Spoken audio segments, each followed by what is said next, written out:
So this person had lip filler done to her lips and it went totally wrong. So she came to us to fix it. So in the top image, we're seeing two lumps. This is two lumps of hyaluronic acid filler collected and clumped onto one of the sides of her mucosal lip. So this collection of filler here can happen because it's either been injected incorrectly or maybe the wrong filler type was used, maybe something too thick for this delicate location. And sometimes this can just happen.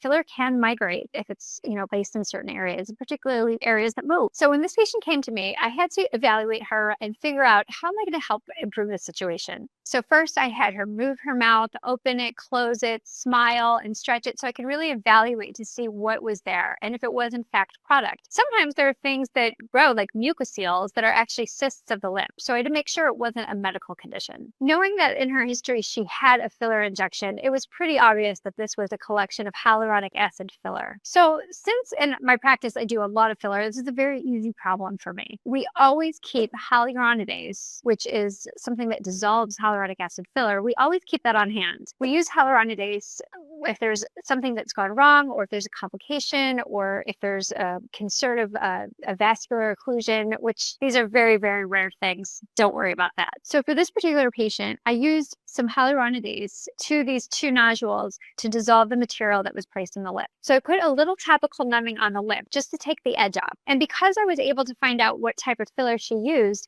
I knew how much hyaluronidase I would probably need. So I slowly injected hyaluronidase. Again, if I were to have filler in my hand and sprinkle hyaluronidase in my hand, it would turn that filler into water. So basically that's what we did. I put a little of that hyaluronidase into the lip and it just melted away the filler. And so you can see that improvement in the next photos. The procedure took less than 5 minutes. The results are almost instantaneous because I can see it turn into liquid. I can see it just dissolve right before my eyes. Many of our patients want to get injected again straight away. I like to wait at least 6 weeks. That's my personal preference. There's no science behind that. That's usually when any of the swelling is going to go down. When I'm doing filler on any patient, I like to make sure that there's no swelling that shouldn't be there so we can really assess your face anatomically. In this situation, this patient did want to get more filler. So we waited at least the 6 weeks and I made sure that the best filler that was suitable for her lips was used. This might be a thinner filler. Oftentimes I blend the filler with more lidocaine, making it more smooth and making it less likely to create a nodule or a lump. And then of course, using great injection technique is important. So that's why always we say go to an experienced injector, someone who really knows anatomy and what planes we're putting these products into in the body. This patient has been very happy and she's been a long-time patient ever since. If you have any question about lip filler or lip filler gone wrong, please feel free to put them in the comments below. And if you're in the Chicago area, feel free to come say hi. All right, we'll see you in the next video.